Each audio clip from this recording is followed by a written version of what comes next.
तो चलो अब हम ग्रीन्स थ्योरम शुरू करते हैं, ठीक है। क्वेश्चन क्या दे रखा है, वेरीफाई ग्रीन्स थ्योरम फॉर ये where C is the boundary of area between y is equal to x and y is equal to x square, ठीक है। बहुत सिंपल होने वाला है, जैसे हमने लास्ट के दो थ्योरम पढ़े हैं वैसे ही ये होने वाला, ठीक है। इसमें भी स्टेप्स लिखेंगे, स्टेप 1 लिखेंगे, ठीक है। अच्छा पहले ये देखो ग्रीन्स थ्योरम होता क्या है। ग्रीन्स थ्योरम ये होता है, ठीक है। अब यहाँ पे अगर तुम देखोगे लेफ्ट हैंड साइड को देखो तो हमें लेफ्ट हैंड साइड ही पूरी दे रखी है, ठीक है। देखो P है और फिर कुछ dx है प्लस Q है और फिर dy है। देखो यहाँ पे भी कुछ है, फिर dx है और कुछ है और फिर dy है। इसको हम कंपेयर करेंगे, ठीक है। इन दोनों को जब हम कंपेयर करेंगे तो P हमारा xy प्लस वाई स्क्वायर आ गया और Q हमारा x स्क्वायर आ गया। तो मैंने बस वही लिख दिया, ठीक है। जो भी गिवन है वो लिख दो, लिख दिया। स्टेप 2 क्या होता है, लिमिट्स लिखनी है, ठीक है। अब देखो यहाँ पे हमें लिमिट्स निकालने के लिए कोई जैसे हम लास्ट के दो थ्योरम में कर रहे थे वैसे नहीं दे रखा है। यानी कि हम फर्स्ट चैप्टर में जैसे लिमिट्स निकालते थे ना, हमें वैसे फिगर बना के लिमिट्स निकालनी पड़ेंगी, ठीक है। तो हमें ये दो फंक्शन दे रखे हैं, ठीक है। तो ये दोनों फंक्शन लिखे, उनकी टेबल बनाई, ठीक है। x को पहले 0 पुट कर दिया तो y 0 आएगा, x को 1 पुट कर दिया तो y 1 आएगा। फिर अगर हम सेकेंड इक्वेशन की बात करें, ठीक है, तो यहाँ पे देखो x को अगेन मैंने 0 रख दिया तो y 0 आ गया, x को मैंने 1 रख दिया तो y 1 आ गया, ठीक है। बहुत सिंपल। अब हमें निकालने हैं इनके इंटरसेक्शन पॉइंट्स, ठीक है। तभी तो हम फिगर ढंग से बना पाएंगे, जब पता चलेगा ये दोनों किस पॉइंट पे इंटरसेक्ट कर रही है, ठीक है। ये पॉइंट मैंने कैसे लिखा, इंटरसेक्शन पॉइंट है ना ये, तो इंटरसेक्शन पॉइंट निकालने पड़ेंगे। तो इसमें से लेट्स से इसमें से किसी भी एक वेरिएबल की वैल्यू दूसरे इक्वेशन के उसी सेम वेरिएबल में डाल दो। यानी कि मेरा मतलब क्या है इससे, जैसे समझ लो यहाँ पे y की वैल्यू है x, ठीक है। तो y की वैल्यू जब x है तो y की वैल्यू जो x है वो हम इस वाले y में डाल देंगे। यानी कि x is equals to x square, x is equals to x square अगर हम लिखेंगे, ठीक है। तो देखो ये तो कट गया, और जब काटते हैं तो एक x 0 आ जाएगा और ये हमारे पास क्या बचा, 1 इज इक्वल्स टू x बचा, ठीक है। यानी कि x 1 आ गया और x 0 आ गया। अब क्योंकि ये इंटरसेक्शन पॉइंट है, ये दोनों इक्वेशन को सैटिस्फाई करेंगे। यानी कि x को तुम किसी भी हो और उसके कॉरेस्पॉन्डिंग y वैल्यू निकाल सकते हो, ठीक है। और ये दोनों पॉइंट्स हमने ऑलरेडी डाल रखे हैं, तो किसी भी इक्वेशन से रेफर कर लो। x को 0 डालेंगे तो y 0 आ रहा है, x को 1 डालेंगे तो y 1 आ रहा है। यानी कि 0,0 और 1,1 यही हमारे इंटरसेक्शन पॉइंट्स भी हो गए, ठीक है। अब हम आते हैं रीजन पे, ठीक है। अब हम रीजन बनाएंगे, एक्स एक्सिस ली मैंने, वाई एक्सिस ली। उसके बाद देखो y is equals to x square जो है, y is equals to x square, ये एक पैराबोला की इक्वेशन है, अपवर्ड पैराबोला की, तो मैंने ऐसे बना दिया, ठीक है। अब हम बात करेंगे दूसरी की, y is equals to x की, ठीक है। ये एक लाइन की इक्वेशन है, फर्स्ट चैप्टर में मैंने ये सब पढ़ा रखा है, ठीक है। तो स्ट्रेट लाइन बना देंगे हम, ठीक है। इंटरसेक्शन पॉइंट, अब देखो ये भी एक इंटरसेक्शन पॉइंट है, ये भी एक इंटरसेक्शन पॉइंट है। अब ये काफी अंडरस्टूड है कि ये वाला जो पॉइंट होगा वो 0,0 होगा और ये वाला जो पॉइंट होगा वो 1,1 होगा, क्योंकि हमारे पास दो ही इंटरसेक्शन पॉइंट है, 0,0 और 1,1, ठीक है। तो ठीक है, हमने ये लिख दिया। अब हम एक वर्टिकल स्ट्रिप ले लेते हैं, ठीक है। अब मैंने बताया था फर्स्ट चैप्टर में कि वर्टिकल स्ट्रिप हम जैसे लेते हैं, वर्टिकल स्ट्रिप का बेस जिस एक्सिस पे लैंड करता है उसकी लिमिट्स कांस्टेंट होती है। तो यानी कि x की लिमिट्स कांस्टेंट होगी, तो x 0 से शुरू हो रहा है और 1 तक जा रहा है, तो मैंने 0 ले ली लोअर लिमिट और 1 ले ली अपर लिमिट। अगर हम y की बात करें, ठीक है, तो y देखो कहां से कहां तक जा रहा है, y जा रहा है ये वाले पैराबोलिक इक्वेशन से, यानी कि y is equals to x square, ये लोअर लिमिट हो गई, ठीक है। और कहां तक जा रहा है, ये लाइन वाले इक्वेशन तक, यानी कि y is equals to x तक, ठीक है। तो x की लोअर लिमिट 0 हो गई, x की अपर लिमिट 1 हो गई, x y की लोअर लिमिट एक्स स्क्वायर हो गई और y की अपर लिमिट x हो गई, ठीक है। अब हम जाते हैं स्टेप 3 पे, हमें ये लिखना पड़ेगा, ठीक है। स्टेप 3 लिखा कि ये ग्रीन्स थ्योरम है और हमने ग्रीन्स थ्योरम लिख दिया, ठीक है। बहुत सिंपल। अब हम जाते हैं RHS सॉल्व करने में, ठीक है। तो चलो अब हम RHS को सॉल्व करेंगे, ठीक है। dq upon dx minus dp upon dy, ठीक है। तो पहले अंदर का टर्म निकाल लेते हैं, फिर हम इंटीग्रेट कर देंगे दो बार, ठीक है। तो dq बाई dx क्या हो जाएगा, dq बाई dx का मतलब है q को डिफरेंशिएट करना है x के रिस्पेक्ट में। q हमारे पास था एक्स स्क्वायर, इसको x के रिस्पेक्ट में डिफरेंशिएट करेंगे तो हमारे पास आएगा 2x minus dp upon dy, ये p तो ये था, तो इसे हमें y के रिस्पेक्ट में डिफरेंशिएट करना है। तो ये हो जाएगा x माइनस 2y, ठीक है। तो हमारे पास क्या आंसर आ गया, x प्लस 2y, ये यहाँ पे प्लस आएगा x माइनस 2y, ठीक है। तो x माइनस 2y हमारे पास ये अंदर वाला टर्म आ गया, ठीक है। अब हमें इसे सॉल्व करना है आगे, ठीक है।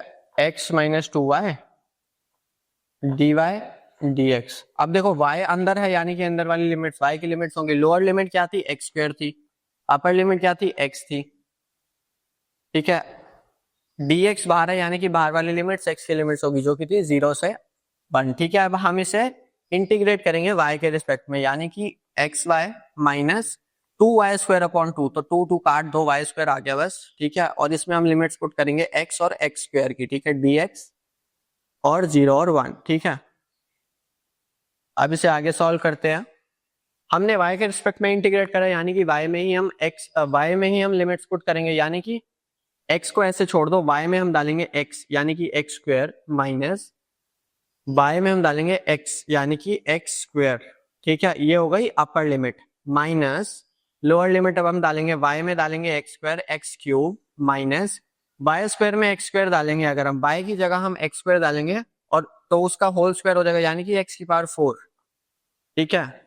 अब ये हमारे पास आ गया, हमने इसमें लिमिट सब्स्टिट्यूट कर दी। अब बस हमें ये लिखना है, dx वाली चीज को सॉल्व करना है, ठीक है।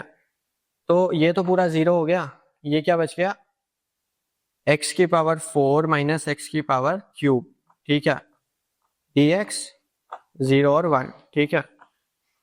इसे सॉल्व करते आगे, ठीक है। x की पावर 5/5 हो जाएगा माइनस x की पावर 4/4 हो जाएगा। इसमें हम लिमिट्स डालेंगे 1 और 0 की, जब 0 डालेंगे तो पूरा टर्म 0 हो जाएगा, ठीक है। तो बस 1 डालते हैं, बस अपर लिमिट डालते हैं, तो 1/5 माइनस 1/4 यानी कि ये क्या हो जाएगा, एलसीएम होगा 20, ठीक है। ये हो जाएगा 4 माइनस 5 यानी कि -1/20 हमारे पास आ गया RHS, ठीक है। तो अब स्टेप 5 करते हैं, ठीक है, जिसमें हमें LHS निकालनी है। LHS हमें ये दे रखी थी, ठीक है।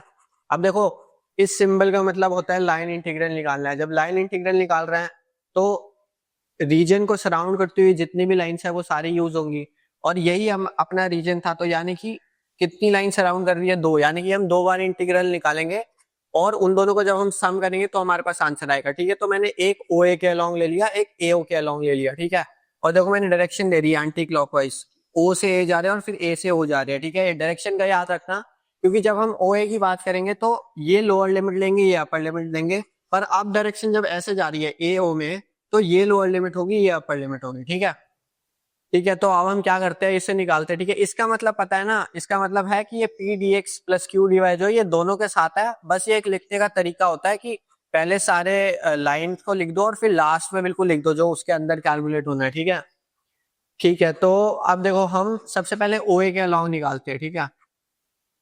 OA के अलोंग अगर तुम निकालोगे तो देखो P आया XY प्लस y², ठीक है, ये लिख रहा हूं मैं, ठीक है। और dx प्लस क्यू क्या है, x² और dy लिखा, ठीक है।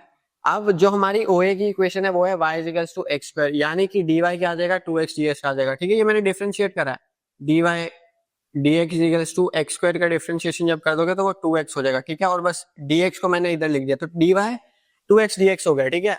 यानी कि अब हम y की जगह x² यहाँ पे सब्स्टिट्यूट कर देंगे और dy की जगह हम ये 2x dx सब्स्टिट्यूट कर देंगे, ठीक है। यानी कि x बाय y आ गया, यानी कि x² यानी कि x³ हो जाएगा ये, प्लस x की पावर 4 हो जाएगा ये, dx को dx ही लिख दो, प्लस x² को x² ही लिख दो, dy को हम लिखेंगे 2x dx, ठीक है। यानी कि x³ प्लस x की power 4 dx plus 2x³ dx, ठीक है। अब देखो ये x³ और x³ प्लस कर दो, यानी कि 3x³ प्लस x की पावर 4 dx, ठीक है। और हमें ये सॉल्व करना है ना, तो हम लिमिट लिखते हैं, ठीक है। अब देखो यहाँ से dx का टर्म है, ठीक है। मैंने यहाँ लिमिट क्यों नहीं डाली, क्योंकि यहाँ dx भी था dy भी था, बट अब हमने सब कुछ dx में कर दिया, तो अब हम क्योंकि यहाँ पे dx है, यहाँ पे हम x की लिमिट्स डालेंगे, ठीक है। और देखो डायरेक्शन ऐसी है, यानी कि लोअर लिमिट हो जाएगी 0 x की, अपर लिमिट हो जाएगी 1, ठीक है। तो 0 से 1, ठीक है, 0 पुट करेंगे तो ये पूरा 0 ही हो जाएगा, ठीक है। तो इंटीग्रेट करके बस अपर लिमिट हम डाल देते हैं, तो यानी कि ये हो जाएगा 3x की पावर 4 अपॉन 4 प्लस x की पावर 5 अपॉन 5, ठीक है, 10, ठीक है। तो ये हो जाएगा 3/4 प्लस 1/5, एलसीएम 20, ठीक है, ये हो जाएगा 15 प्लस 4, यानी कि 19/20 आ गया, ठीक है। ये हमारा आ गया अलोंग ओ ए, ठीक है। अब हम एओ के अलोंग कैलकुलेट करते हैं। तो चलो अब एओ के अलोंग कैलकुलेट करेंगे, ठीक है। देखो एओ की जो डायरेक्शन है वो ए से ओ होगी, ठीक है। और इक्वेशन क्या थी, y इक्वल्स टू x, यानी कि dy dx हो गया, ठीक है। तो बस सिंपल ये दोनों यहाँ पे पुट कर दो, तो y की जगह हम x डालेंगे और dy की जगह dx डालेंगे, यानी कि x square plus x square dx plus x square तो ऐसे ही रहने दो, dy की जगह आएगा dx, यानी कि 3x स्क्वायर dx, ठीक है। अच्छा अब इसमें लिमिट्स है कि देखो लोअर लिमिट हम a से लेंगे यानी कि 1, अपर लिमिट होगी 0, यानी कि 3x³ बाय 3, ठीक है। यानी कि x³ में हम लिमिट्स डालेंगे 0 और 1 की, ठीक है। अपर लिमिट डालेंगे तो पूरा 0, 0 माइनस x³ में हमें 1 डालना है यानी कि 1, यानी कि -1 आ गया हमारे पास आंसर, ठीक है। अब देखो OA हमारे पास आया था 19/20, AO हमारे पास आया -1, तो इन दोनों का प्लस करेंगे तो LHS आ जाएगा, ठीक है। तो यानी कि 19/20 -1 क्या हो जाएगा, 20 LCM, 19 माइनस 20, यानी कि ये क्या आ गया, -1/20, ठीक है। और यही हमारा RHS था, तो हैंस प्रूव्ड।